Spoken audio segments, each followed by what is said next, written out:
be colored or to be black?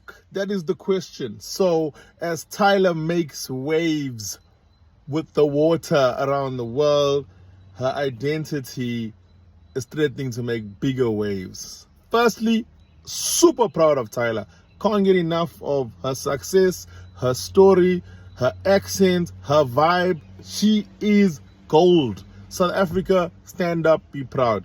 Now, her identity and her choice to identify as colored, I think that as a knee-jerk reaction to the way you're being raised, you say I'm colored if you were raised in a home where you were colored. If you lived in a country where they said you were colored, if you filled in documents and said you were colored, South African legal documents saying you colored, it would come as first nature to say you colored. So for people to expect Tyla to say that she's black would mean that she would have to somehow deny the reality of what her life has been, which has been colored. And I know that's difficult for people in America specifically, but maybe Canada and the UK, wherever the term colored has been highly offensive to black people, that's hard to grasp.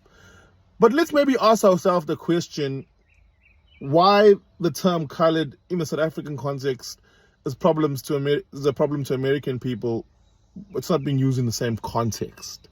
So if you travel internationally as an entertainer, some of you know I'm a comedian and I'm a colored traveling comedian. So what do I do when I'm out there? Because I'm telling stories literally about being colored internationally, all over the world.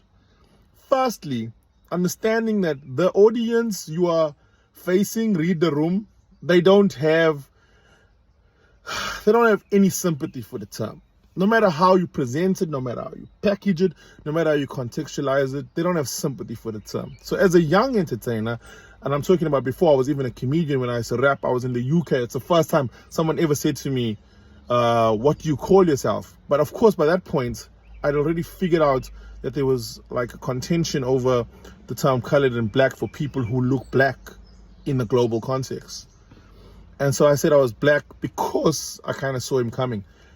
And then he proceeded to tell me about his sister-in-law who was colored from Cape Town, and she married his brother who was black British, and how they would fight over this term and this classification. So what do we do now?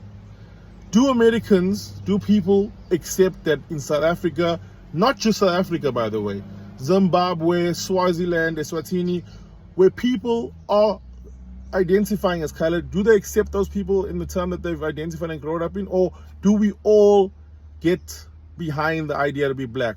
What's my solution as a traveling act? I consider myself black in the global context. I fully understand what that means, and I understand how that's received. And it's like an invisible brotherhood that you develop with black people around the world. And being black in many cases simply means not being white, which I'll unpack in a second. Secondly, the context of colored in South Africa, not the best circumstances which the term was coined, and the people were decided that people of mixed ancestry. But as someone of mixed ancestry, I've grown up being colored. I've grown up in a colored community, being identified. I'm chilled with this term. So I'm colored too. In a South African context, you call me colored, I'm okay with it. You call me black, I'm okay with it. I have a dual identity in that sense. And overarching over all of that for me personally is that I'm African. So when I travel, being African is probably more important to me than being colored or black. Because technically, none of these things are actually real. That's what's really like got me going about this whole conversation, is that we are fighting over stuff that is socially constructed. And it's not really real. It's only real because we make it real. And I'll explain. People don't want Tyla to be calling herself colored, but they want her to be calling herself black. You tell me what's the difference between this colonial term and that colonial term. Because as an African born in Africa, when people arrived in Africa from Europe, we were not calling ourselves black.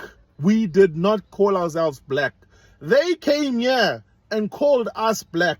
We then adopted the term black, not by our own decision. It wasn't our prerogative to do. They called us black. We took the term black, and now we are here defending the term black, wanting to be the colonial term that we were referred to. Also, we were called colored in South African context people of mixed ancestry, Asian, European, African, they said you are colored. Now, we are fighting over which of these colonial terms is the right one. If you ask me personally, they both wrong. So what we left with? African. Calling yourself African if you're from Africa is the safest thing to do.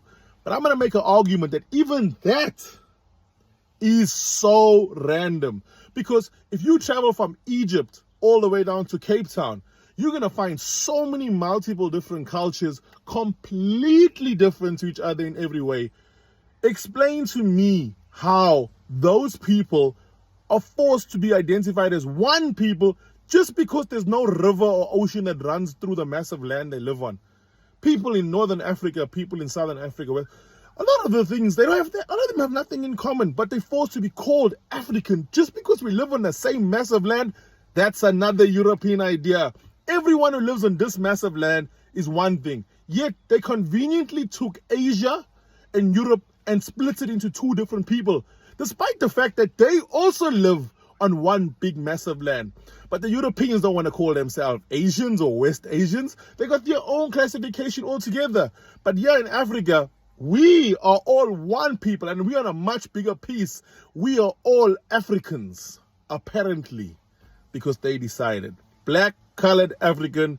Guys, you never chose any of these things.